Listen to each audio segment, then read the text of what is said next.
Ayoko na lang magsalita. Nakakapagod na sa lahat. Mas gusto ko na lang mapag-isa. Kahit anong gagawin ko, ako din naman ang masasaktan. Minsan kasi sa paghahabol mo sa isang tao, doon ka mapapagod. Yung sana wala nang iba. Ako na lang.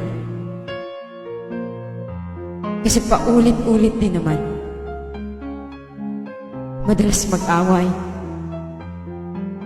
Mahirap makipagtalo.